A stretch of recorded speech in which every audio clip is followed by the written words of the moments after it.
দেখছিলেন দেশ বিদেশের সবশেষ খেলার খবরগুলো। দর্শক, আমরা বলছিলাম আমরা আলোচনা করব সাম্প্রতিক ক্রীড়াঙ্গন নিয়ে, এবং চাইলে আপনারা আমাদের সাথে এই আলোচনায় যুক্ত হতে পারেন। স্ক্রিনে দেখার নম্বরে আপনাদের মতামত প্রশ্ন থাকলে আমাদের সাথে শেয়ার করতে পারেন। আমাদের সাথে আছেন ইকরামুজ্জামান।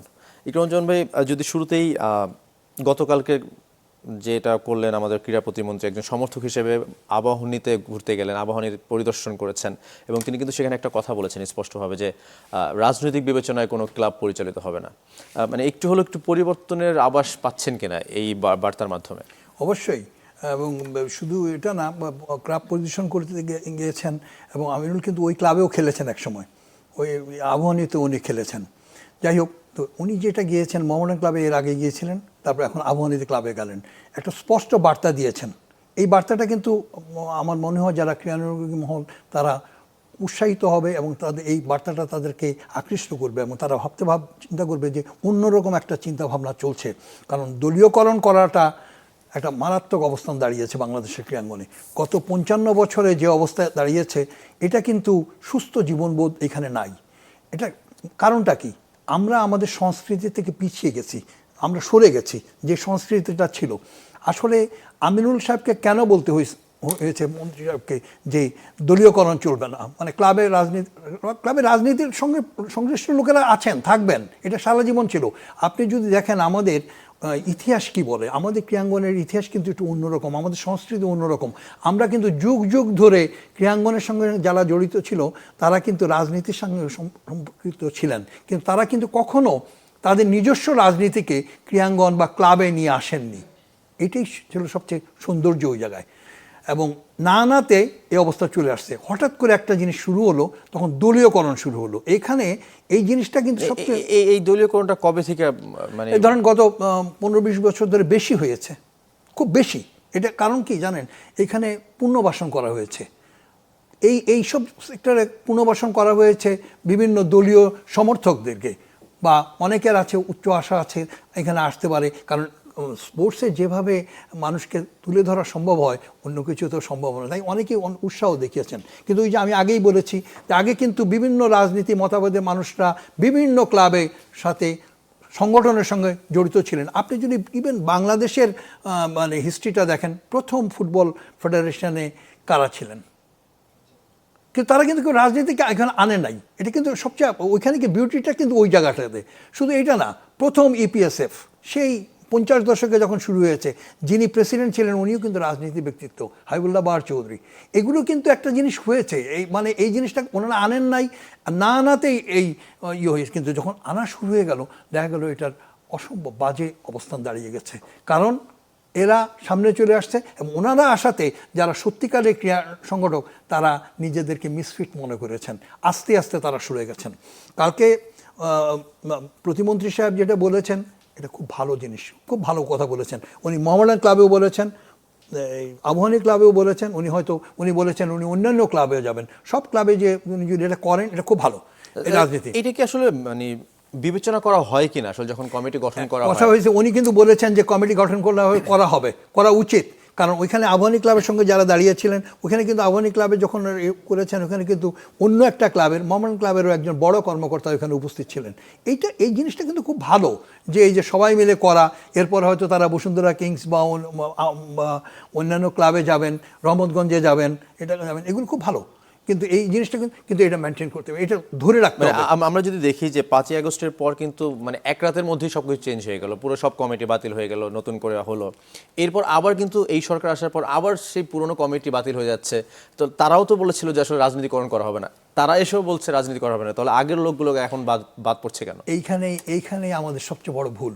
যখন আমরা জুলাই অভ্যুত্থানের পরে, ছাত্র জনতার অভ্যুত্থানের পরে যখন আমরা আশা করলাম যে ক্রীড়াঙ্গনে একটা চেঞ্জ আসবে, ক্রীড়াঙ্গনে হঠাৎ করে আশা করা না, ক্রীড়াঙ্গনের চেঞ্জটা কিন্তু সবসময় এটা লাগাতার প্রসেস, সবসময় চলতে থাকবে।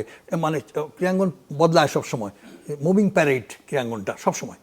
এখন যেটা হয়েছে যে ওই সময় কিন্তু ওই যে আমি আগে বলছি যে ক্রীড়াঙ্গনকে বুঝতে পারা যায় নাই। যারা সিদ্ধান্ত নিয়েছেন তারা বুঝতে পারেন নাই যে রাতারাতি উপজেলার থেকে নিয়ে জেলা, বিভাগ, জাতীয় ফেডারেশন ভেঙে ফেললে কী হয়, তারা ভেঙে দিয়েছেন। কারণ তাদের হচ্ছে সবাই একটু হতবিহ্বল হয়ে পড়েছে, ক্রীড়াঙ্গন সঙ্গে সঙ্গে এফেক্টেড হয়ে গেছে। সঙ্গে সঙ্গে কিন্তু এফেক্টেড হয়ে গেছে। এবং ক্রীড়াঙ্গন যে মানে ক্ষতিগ্রস্ত হয়েছে এটা কিন্তু এখনো 2 বছর ধরে কিন্তু এখন ওই অবস্থাটাই চলছে। ক্রীড়াঙ্গন কিন্তু আবার সেই আগের জায়গায় ফিরে আসে নাই। কিন্তু আবার বলা হলো যে না, যখন এই অন্তর্বর্তীকালীন সরকার চলে গেলেন, এই সরকার এসে এখন আবার বললেন আবার অ্যাডহক কমিটি করে দেওয়া হয়েছে। মধ্যে কিন্তু সার্চ কমিটি কাজ করেছে। সার্চ কমিটি কি কাজ করেছে? সার্চ কমিটি কি আপনার মতে কি মানে সঠিকভাবে কাজ করতে পারে? সার্চ কমিটি যে কাজ করেছে আমার মনে হয়েছে পুরোপুরি ক্রীড়াঙ্গনকে বুঝতে পারার এই ক্ষেত্রে ওনারা ব্যর্থ হয়েছেন। আমি খুব মানে ইয়ের সঙ্গে বলছি যে ব্যর্থ হয়েছেন, কারণ এইভাবে কিন্তু চলবে না। আপনি কাকে ভাঙতেছেন? আপনি প্রথমে কিন্তু দরকার ছিল যে গঠনতন্ত্র। আজকে সব কিছু বাংলাদেশের কিন্তু ক্রীড়াঙ্গনের সবচেয়ে বড় সমস্যা হয়েছে গঠনতন্ত্র। গঠনতন্ত্রে কী লেখা আছে? গঠনতন্ত্রে যদি লেখা থাকে আমি সারা জীবন থাকবো, আমি কিন্তু সারা জীবন থাকবো। আপনি কিন্তু এটা পরিবর্তন করেন নাই। আপনি যদি গঠনতন্ত্রে লেখা থাকেন আমরা কয়েকজন মিলে সব কিছু করে ফেলবো, তাহলে কিন্তু ওইটাই থাকবে। এমন যেটা এখন ক্রিকেটের সঙ্গে সবসময় আপনি দেখতে পাচ্ছেন যে বলা হচ্ছে জাতীয় ক্রীড়া পরিষদই করে ফেলছে। ক্রিকেটের গঠনতন্ত্রে জাতীয় ক্রীড়া পরিষদকে মানে জাতীয় ক্রীড়া পরিষদের কাছে ওরা পড়েছে, ওরা নিজেরাই চলে আসছে। কারণ আপনি জাতীয় ক্রীড়া পরিষদ ইচ্ছা করলে 2 জন ডাইরেক্টর দিয়ে দিতে পারে। তারা ইচ্ছা করলে তারা আপনি যদি বরখালাপ হয়, অরাজকতা হয়, নৈতিকতা হয়, অসৎ হয়, তারা আপনাকে সরাই দিতে পারে। এবং তারা তাদের সেই সব আইনেই ফেলে দিচ্ছে। আমরা যে খুব সহজে জাতীয় ক্রীড়া পরিষদকে অস্বীকার করে ফেলতে পারবো তা পারতেছি না। কারণ কি, আপনার তো গঠনতন্ত্রে ওটা করা আছে। এই গঠনতন্ত্র, ক্রিকেটের গঠনতন্ত্রের কথা বলি, ক্রিকেটের গঠনতন্ত্র অ্যাপ্রুভড বাই আইসিসি। আপনি এখান থেকে দিয়েছেন, এই দেশ থেকে কিন্তু পাঠানো হয়েছে, সেটা অ্যাপ্রুভ করা হয়েছে, গেল একটা। 2 নম্বর হয়েছে ফুটবলে কেন পারছে না? ফুটবলের গঠনতন্ত্রে কিন্তু ওই জিনিস নাই, আপনি ঢুকতে পারবেন না। ফিফা কিন্তু আপনাকে ওটা অ্যালাউ করে নেই, যার জন্য তারা তাদের সেফ জোনে বসে কাজ করতেছে। তারা যেটা করতেছে, হ্যাঁ দেশের ল আছে, সেখানে যদি আপনি একদম উল্টাপাল্টা কিছু করে ফেলেন তখন কিন্তু ফুটবল কথা বলবে, গভর্নমেন্ট কথা বলবে ফিফার সঙ্গে, সেটা আলাদা ব্যাপার। অলিম্পিকে কি? অলিম্পিকে দেখেন একটা নির্বাচন হয়ে গেল, ঠিক আছে? অলিম্পিকের নির্বাচন কারা করলেন? এবং অলিম্পিকের নির্বাচনে যে কাউন্সিলর কারা ছিলেন? অলিম্পিকের নির্বাচনের আগে কিন্তু এই দেশের গভর্নমেন্ট কিন্তু জানালো যে এখানে একটা সঠিকভাবে হচ্ছে না। কারণ কি, যারা কনফ্লিক্ট অফ ইন্টারেস্ট, যারা এই প্রক্রিয়ার সঙ্গে জড়িত ছিল, তারাই আবার ইলেকশন করতে যাচ্ছেন। হয়ে গেছে, কেউ কি আটকাতে পেরেছে? এখন আপনি বলবেন যে হ্যাঁ তাহলে তো আইসি কী হচ্ছে।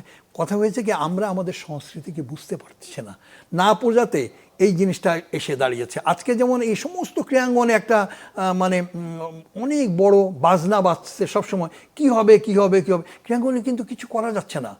আমরা অনেক কিছু দেখতেছি, অনেক কিছু আছে। হ্যাঁ, খুব ইতিবাচক দিক হলো যে এই গভর্নমেন্টের প্রধানমন্ত্রী থেকে শুরু করে নিয়ে স্পোর্টস মিনিস্টার সবসময় চেষ্টা করতেছেন যে চাচ্ছেন নতুন কিছু প্রবর্তন করা। আমরা যদি করবে ক্রিয়া কার্ডের কথাও বলি, ক্রিয়া কার্ডের কথা, এটা একটা খুব ভালো জিনিস। কিন্তু এটারও একটা 300 মতো কার্ড দিয়ে দেওয়া হয়েছে। কাদের দেওয়া হয়েছে আমরা সবাই দেখেছি, কিন্তু এটা হয়তো আগামীতে এটা ঠিক করবে, কিন্তু এটা একটু রিভিউ করতে হবে। রিভিউ কারা করবে? হ্যাঁ, এটা রিভিউ কারা করবে? এখন যেটা আমার মনে হয় ক্রীড়ামন্ত্রী যেটা দিয়েছেন, মানে গভর্নমেন্ট যেটা দিয়েছেন, ক্রীড়ামন্ত্রী তো আর দেন না, গভর্নমেন্ট দেন। তো গভর্নমেন্ট যেটা দিয়েছে সেটা হচ্ছে ফেডারেশনের রিকমেন্ডেশনে। কিন্তু ফেডারেশনের রিকমেন্ডেশন তো না, এটা একটু অন্য জিনিসে চলে আসতে হবে। কারণ আপনি এটা দেবেন, এটা তো পেশা, এটাতে কিন্তু খেলোয়াড় সমাজ উৎসাহিত হয়েছে এবং এই যে পেশা হিসাবে নিতে পারছে, এটা কিন্তু একটা খুব সাংঘাতিক ভালো অবস্থান। আমি সাপোর্ট করতেছি, কিন্তু আমি আরেকটা জিনিস সঙ্গে সঙ্গে বলছি যে এটাও গভর্নমেন্টকে ভাবতে হবে, মানে স্পোর্টস মিনিস্ট্রিকে ভাবতে হবে যে এটা রিভিউ কিভাবে হবে, কারা করবে, এবং এটা কি মানে গড়হাজির সবার জন্য হবে? এটা কি সব খেলার জন্য হয়ে যাবে না কি হবে? এটা কি কোনো সিলেকশনে চলে আসবে এরপরে, মানে অগ্রাধিকারে চলে আসবে? যে খেলাগুলো নিয়ে বাংলাদেশের সম্ভাবনা আছে, এগুলো অনেক প্রশ্ন আছে। পাশাপাশি গভর্নমেন্ট আরেকটা ভালো ইনিশিয়েটিভ নিয়েছে, সেটা হচ্ছে নতুন কুড়ি স্পোর্টস।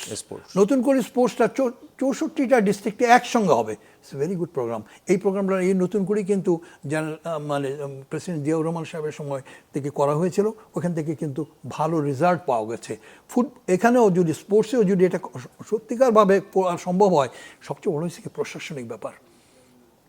আপনি স্পোর্টস প্রশাসন কতটুকু কার্যকরী হতে পারছে, দ্যাট ইজ ভেরি ইম্পর্টেন্ট। সুশাসন কতটুকু আছে, আপনার জবাবদেহি কতটুকু আছে, আপনার নৈতিকতা কতটুকু আছে, ওইসব জিনিসগুলি যদি সব ইয়ে করতে পারেন এই প্রোগ্রামটাও কিন্তু ভালো হবে। কারণ আমাদের কিন্তু প্রয়োজন আছে, খেলোয়াড় জন্মায় না, খেলোয়াড় সৃষ্টি করতে হবে, এবং খেলোয়াড় সৃষ্টি করতে হলে কিন্তু আপনি এই তৃণমূল থেকে আনতে হবে। এখন হয়তো 12 থেকে 14 বছরের ইয়ে করেছে, আচ্ছা ঠিক আছে, এখান আরেকটু যদি নিচের দিকে যাওয়া যেত তাহলে আরও ভালো হতো। স্কাউটিংয়ে কিন্তু বাইরে নিচের দিকে, আরও নিচের দিকে যায়, কারণ এটার সঙ্গে শরীরের বিভিন্ন ব্যাপার আছে। দেহবিজ্ঞানীরা বলছেন আরও কম ইয়েতে যাওয়া উচিত।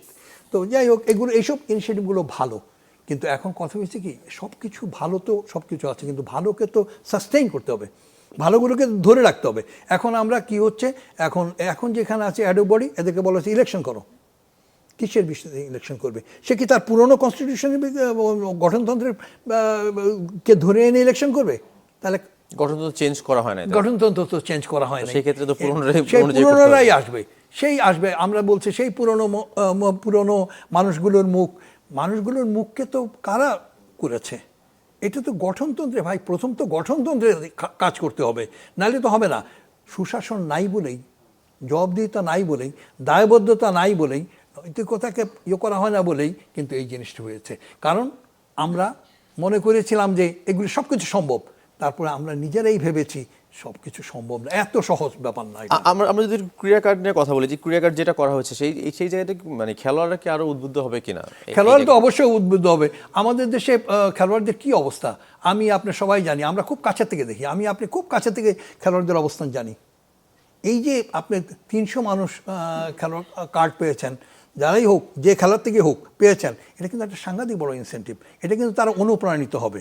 কিন্তু ওই যে আমি আগে একটা কথা বলেছি যে এর পরের এটা কী হবে, কারণ এটা কিভাবে আপনি মূল্যায়ন করবেন তার এর পরের পারফরমেন্স। আপনার দেশে তো খেলা নাই, আপনি ইন্টারন্যাশনালে যেতে পারছেন না, আপনি কি করবেন? এখন আমি ফেডারেশনে বসে আছি, আমি লিখে দিলাম অমুককে আবার দেওয়া হোক, কিসের বেসিসে হবে? সেটা তো স্বচ্ছতা নাও থাকতে পারে, এক্স্যাক্টলি, জবাবদিহি, ওই যে স্বচ্ছতা না থাকতে পারে। কিন্তু ওই ঘুরে ফিরে কিন্তু আমি আর আপনি যখন কথা বলছি, দেখেন আমরা কিন্তু বারবার খালি সুশাসনের কথা বলছি। এই সুশাসনের জন্য কিন্তু ক্লাবগুলোর এই অবস্থা হয়েছে। ক্লাবগুলোর সুশাসন আই কেন? কারণ ক্লাবগুলো সুশাসনের বাইরে চলে আসছে। বাইরে কেন চলে আসছে?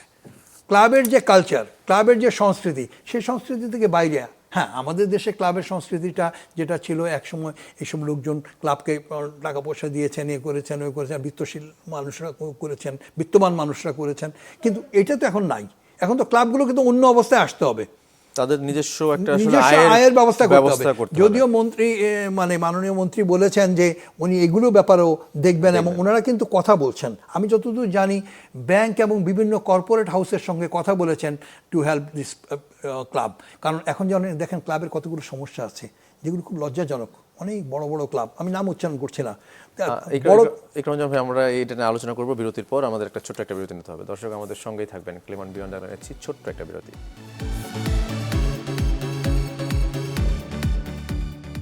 আমরা আলোচনা করছিলাম বাংলাদেশের সাম্প্রতিক ক্রীড়াঙ্গন নিয়ে, এবং সেই আলোচনায় আমাদের সাথে আছেন ইকরামুজ্জামান, ক্রীড়া লেখক এবং বিশ্লেষক। চাইলে আপনারা আমাদের সাথে এই আলোচনায় যুক্ত হতে পারেন। স্ক্রিনে দেখার নম্বরে আপনাদের মতামত পোস্টারটা আমাদের সাথে শেয়ার করতে পারেন। ইকরামুজ্জামান ভাই, আমরা বিরতির আগে বলছিলাম যে আসলে বাংলাদেশের ক্লাবগুলো নিয়ে একটু আলোচনা করছিলাম, যে ক্লাবগুলো যে অচল অবস্থা, সেটা হয়তো বা ক্রীড়া প্রতিমন্ত্রীও বলছিলেন যে তিনি একটা অর্থ আয়ের একটা পথ খুঁজছেন। সেই জায়গায় কিন্তু আমরা যদি বলি যে ক্লাবগুলোর কি একটু ঘাটতি রয়েছে কিনা, মানে তারাও কি চায় না নাকি যে আমরা একটু সচ্ছল হই বা আমরা নিজেদের থেকে কিছু করা, এরকম কি একটু হলো তারা পিছিয়ে থাকে কিনা? ক্লাবগুলোর হয়েছে কি, ক্লাবগুলোরও সেই আগের অবস্থান, সেই আগের সংস্কৃতি নিয়ে চলে আসছে। আগে ডোনাররা ছিলেন, ডোনাররা সরে গেছেন। এখন ক্লাবগুলো বিরাট একদম অলমোস্ট নদীতে পড়ে গেছে। কোথায় যাবে তারা? আমি 3-4টা ক্লাবের 10টা ক্লাব খেলছে ফুটবলে, যেটা প্রফেশনাল লিগে। আপনি সবাই জানি, ক্লাবগুলোর নাম উচ্চারণ নাই করলাম। 3টা ক্লাব ঝুলেছিল, একটা ক্লাব মুক্তি পেয়েছে, কারণ তারা তাদের খেলোয়াড়দেরকে কোচের বেতন দিতে পারছে না। খেলোয়াড়রা খেলতে মাঠে নামতে চায় না, ফরেন প্লেয়াররা। কেন? খুব দুঃখজনক, কিন্তু তাদের কিছু করার নাই। এখন আমাদের দেশের ক্লাবের এই অবস্থা দাঁড়িয়েছে। এখন এই ক্লাবগুলোর মুক্তি কীভাবে হয়েছে? বছরের পর বছর চলছে। আপনি ওয়ান্ডার্স ক্লাবের নাম আমরা সবাই জানি। ওয়ান্ডার্স ক্লাব 50 দশকে সাংঘাতিক উপরে খুব ভালো ফুটবল খেলেছে। ওয়ান্ডার্স প্রিমিয়ার লিগে আসার সঙ্গে সঙ্গে আউট হয়ে গেল, কারণ তাদের পিছনে আমাদের ধারণা ছিল যে যারা আগে ডোনার ছিলেন তারা সেই ঐতিহ্যবাহী ক্লাবটির পিছনে যাবেন, তারা যাচ্ছে না। আপনি কেন ভিক্টোরিয়ার মতো ক্লাব যারা একসময় সাংঘাতিক আলো ছড়িয়েছে তাদের পিছনে কেউ যাচ্ছে না? আপনি না গেলে এইখান থেকে যদি না করেন, এখন ক্লাবের ব্যাপারটা হয়েছে আলাদা। আমাদের এখানে যে মানে ক্লাবের যে একটা ইনকাম জেনারেট করবে তাও না। মানে স্পন্সরদের আসলে মুখ ফিরিয়ে নেওয়ার কারণটা কি? মানে স্পন্সরদের মুখ ফিরিয়ে নেওয়া না, এখন পাবলিক লিমিটেড কোম্পানি হয়ে গেছে। এটা ক্লাব তো পাবলিক লিমিটেড কোম্পানি, দুইটা ক্লাব তো পাবলিক লিমিটেড হয়ে গেছে। তোমার পরে তো ওখানে তো ডাইরেক্টররা আছেন, তাদের তো আসতে হবে, তারা তো আসতে হবে। হ্যাঁ, অন্যরকম প্রোগ্রাম করা, যেমন বিদেশে আপনি যদি কখনো ম্যানচেস্টার ইউনাইটেডে যান, এটা দেখবেন বই বিক্রি করতেছে, এই করতেছে, ওই করতেছে, স্মারক বিক্রি করতেছে, বিভিন্ন জিনিস বিক্রি করতেছে। একটা ইনকাম মানে ক্লাব ভিজিট করলো তাদের মান্থলি অনেক বড় একটা রেভিনিউ অনেক বড় রেভিনিউ চলে আসে, যেটা আমাদের দেশে আমরা এখনো ভাবতে পারি না। কিন্তু আমাদের দেশে এই ক্লাবগুলোর কিন্তু ইয়ে করতে হবে। আমাদের ক্লাবের অবস্থানটা আপনি দেখেন, একটা ঘর আছে, এছাড়া কিছু আছে? কোনো ক্লাবের মাঠ আছে? ওই ট্রফি রাখারও জায়গা নেই, ট্রফি রাখার জায়গা নেই। অনেক এখন বসুন্ধরা কিংস তারা কর্পোরেট দল, যার জন্য তারা তাদের মাঠটা কিছু করে ফেলেছে, আর কারোর কিছুই নেই। এখন এই মাঠ নিয়ে একটা সমস্যা হচ্ছে, কারোর কিছু নাই। এই মাঠগুলো কে দিবে? এই যে আমাদের এই যে সমস্যাগুলো, এই যে ক্লাব ভিত্তিক যে অবস্থা, কিন্তু ক্লাব হয়েছে প্রাণভোমরা। খেলাধুলাকে কিন্তু বাঁচিয়ে রাখবে ক্লাব। সব ক্লাব, মানে ফুটবল বলেন, ক্রিকেট বলেন, হকি বলেন, সব কিছুই কিন্তু ক্লাবের থেকে আসে, ক্লাবের ওনারাই প্যাট্রোনাইজ করে। কিন্তু এখন আর সেটা হচ্ছে না। আগে ক্লাবের পৃষ্ঠপোষক কারা ছিল? তারা যারা ছিলেন তারা অনেকেই চলে গেছেন, সরে গেছেন বিভিন্ন কারণে, সামাজিক, রাজনৈতিক, অর্থনৈতিক প্রেক্ষাপটে, এগুলিতে সবাই সরে গেছেন। এখন আরেক দল আসছে, এখন এরা করতে পারছেন না। আমরা যদি ফুটবলের কথা বলি, হয়তো বা লিগটা চালু রয়েছে। আমরা যদি হকির কথা বলি, 1 বছর হয়তো 2-3 বছর নাই। এবং একই সাথে ব্যাডমিন্টনের কথা বলি, এই বছর মনে হয় 1 যুগ পর আবার ফিরতেছে হয়তো বা। মানে এই যে লিগগুলো কন্টিনিউ হচ্ছে না, সেই জায়গায় কি আসলে সরকারের কি হস্তক্ষেপ করা উচিত কিনা? না, সরকার তো হস্তক্ষেপ, কিন্তু সরকার চালাতে পারবে না। দুনিয়া জোড়া সব দেশে কিন্তু বাণিজ্যিক স্পন্সরশিপের মাধ্যমেই কিন্তু খেলাধুলা চলছে। এখানে কিন্তু সরকার ইচ্ছা করলেও সবাইকে টাকা দিতে পারবে না, কারণ ধনতান্ত্রিক দেশ এবং সমাজতান্ত্রিক দেশে শুধু আমি চীনে নিজে দেখেছি যে ওটা সমাজতান্ত্রিক দেশ, কিন্তু তারপরেও কিন্তু গভর্নমেন্ট ওইখানে স্পন্সরশিপের জিনিসগুলো ঢুকাই দিচ্ছে। এটা একটু অন্যভাবে তারা করতেছে, সরকার পুরো করতে পারবে না। আমি রাশিয়ার খবর জানি না, কিন্তু আমি চীনেরটা জানি, যে আমি নিজে দেখেছি, ওটা আমার দেখার সৌভাগ্য হয়েছে, বা ওনারা কথা বলছিলেন আমার সঙ্গে, তখন আমি দেখলাম যে স্পন্সররা বসে আছে ওইখানে। কারণ ওদের ওই নাইকি বলেন আর এডিডাস বলেন, সবাই কিন্তু ভিতরে ঢুকে গেছে। কারণ এখন কিন্তু স্পন্সরশিপ কত শক্ত তার একটা প্রমাণ দেখেন। বিশ্বকাপ আসবে, অনেকেই আমি একদিন কথা বলবো, তখন আমরা বলবো কে জিতবে, নাইকি জিতবে না অ্যাডিডাস জিতবে? আলটিমেটলি কিন্তু তাই হয়। কার জার্সি, কে কোন দিকে কোন ব্র্যান্ড নিয়ে খেলছে, এখন কিন্তু যুদ্ধটা অন্যরকম। এবং এই ক্লাবগুলো কিন্তু মানে আমাদের দেশে ক্লাবগুলো অনেক পিছনে পড়ে আছে, এখনও মূল্যবোধগুলো আলাদা আছে। ঠিক আছে, আমার খুব ভালো লেগেছে যে মাননীয় মন্ত্রী আবাহনী ক্লাবে গেছেন। উনি কিন্তু সব ক্লাবের জন্য, সব ক্লাবের সমস্ত ক্রীড়াঙ্গনের জন্য, মুসলিমেও কোনো যে ক্লাবে উনি খেলেছেন বলে যে খালি ওই ক্লাবে যেতে হবে তা না, কারণ ওনাকে একটা অবস্থানের থেকে করতে হবে। এই গভর্নমেন্ট কিন্তু মানে খেলাধুলার ব্যাপারে একটা স্পষ্ট ধারণার সৃষ্টি করতে চাচ্ছে যে আমরা এরকম করতে চাই।